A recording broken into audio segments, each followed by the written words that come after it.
atazindikira zonena kuti amunawo sakuyenda bwino akuachita njomba pochitatu ubwezi wa mseri ndi akazi ena adona amene chithunzi chawo tikuchionachi kusewera pasikini pathopo akatheratu mchitoposi mwa polisi atakhaulisa mmodzi wa chibwezi cha amunawo m'boma la Mulanje ena benkomaza titafotokozani bwinobwino moti nkhani zake zikuyenda bwanji chachitika chenechene ndi chani ndithu makosana adona amenewo dzina lawo ndi Luffy na Lusso iwo atu akhala ali pa banja kwa nthawi yochuluka ndi amunawo komano amunawo akunena kuti anali achimasomaso kwambiri kapena kuti ndi achimasomaso kwambiri samakhutira ndi adona amenewa Luffy na Lusso ndiye pachifukwa cha chimasomaso anapezeka zonena kuti anapangana ubwezi wa mseri ndi mkazi wina yemweno dzina lake ndi Rebecca Offen ndiye adona amenewa anakhala okayikira zichitochito za amunawo mpakana anayamba kuwafufuza bwinobwino kuti aone mayendedwe awo komanso akuchita ubwezi wa mseri ndi ndani ndi pamene amazazindikira zonena kuti achitatu ubwezi wa mseri ndi Luffy Offen ndiye akuti chimene chinazapyesa mtima kwambiri chonena kuti mkazi amene amunawowa amachita naye ubwezi wa mseri samakhalanso kutali kwambiri ndi kumene banja limene limakhala akuti no mkazi amene Rebecca Offen nayenso ndi wamudzi omwewo umene banja limene limakhala umwene umudzi umenewo umadziwika zonena kuti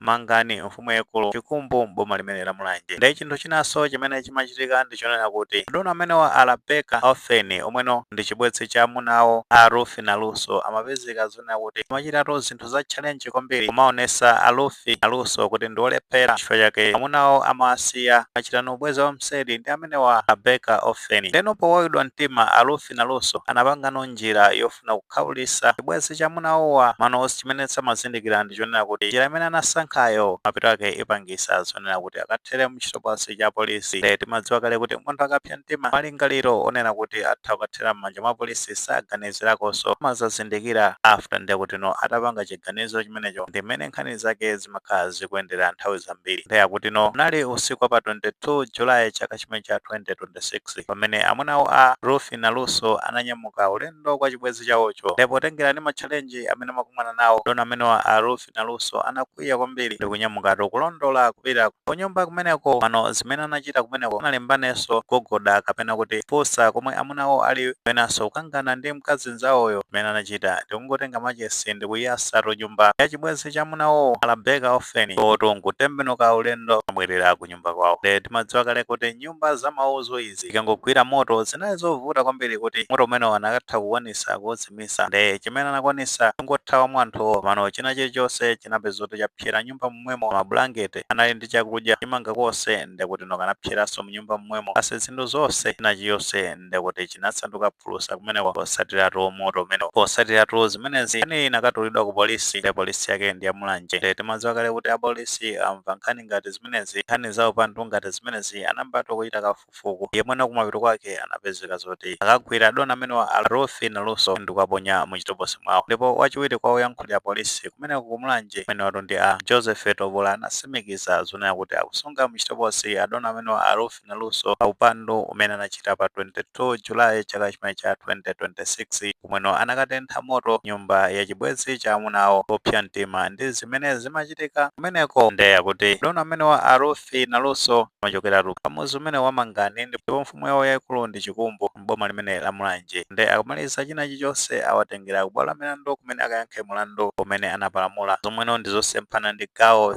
337 kapena kuti 337 ya Penal Code ndimene ndithu nkhani zake zayendera kumeneko kwa Mangani ku Mulanje of course nkhani ngati zimene sizachilendo kwenikweni makaso mwezi umene wa Julayi paja dona ina akenso amene anapsa mtima after atazindikira zonena kuti amunawo amachitanso ubwezi wa mseri ndi mkazi wina dona amenewo anapezeka zonena kuti anathiranso m'manja mwa polisi anali pa 9 Julayi chaka chimene cha 2026 ndino incident imeneyo inachitika m'boma la Neno pamudzi umene umadziwika zonena kuti Kaingirira ndiye pamudzi umenewo anamanga adona amenenso chithunzi chawo tikuchiona chikusewera pasikini pathuwo amenewoto dzina lawo ndi Grace Samuel zawo zakubadwa ndi 33 ndinawonso anapsa mtima posatira kuti amunawo amachitanso ubwezi wa mseri ndi adona ena ake amene amunawo akuti ali ku dziko South Africa ndi atazindikira zona kuti amuna awo amachita ubwezi wa mseri ndi adona amene anamenyanso plani, ndipo plani yawo anagwiritsa ntchito foni ya amuna awo kuwatumizira uthenga anamiza zona kuti amuna awo akuwafuna ndipo akazi awo achokapo apita kumuzi abwere adzacheze ku nyumba kwawo osadziwa zona kuti inali trouble. Mapeto wake anawitisa madzi otentha ndi adona amene atafika anapezeka zona kuti asemphana ambikatu chimpwitikiti kumeneko zomwe na kumapeto wake anatenga madzi otentha aja kwathira achibwezi amuna awo. Anthu akufuna ubwino anawatengera ku chipatala achibwezi amene chipatalato cha boma la Neno. Kenako polisi inabwera kuwatapa adona amene kupera kuti padakali panopa anapita nawonso ku bwalo la milandu kuyankha mulandu umene anapalamula ovulaza munthu. So nkhani ndiyoti kuti tiyeni tipewe kupanga ziganizo mopsa mtima. Pamene tapsa mtima imafunika kupewa ziganizo zimene zingathe kugwetsa mavuto makamaka pomwe taona zonena kuti okondedwa athu akupanga chibwezi cha mseri ndi ena ake. Tiye ndithu tipange ziganizo zolondola bwinobwino mwina kufunsa uphungu wina wake kopatu ukathera m'manja mwa polisi ngati imene zakhalamo pamene tatengera malamulo m'manja mwathu. Izizi zitha kuchitika abambo kumene abambo ena amatha kupsa mtima ndithu andi ena amatha kupana.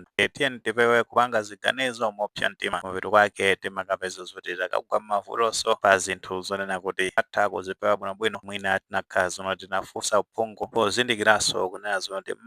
banja likamamangidwa kumakhala zona kuti anthu amene amayimira banja limenelo ena amazatchula kuti ankhoswe. Nthawi zambiri zimakhala bwino kupeza anthu amene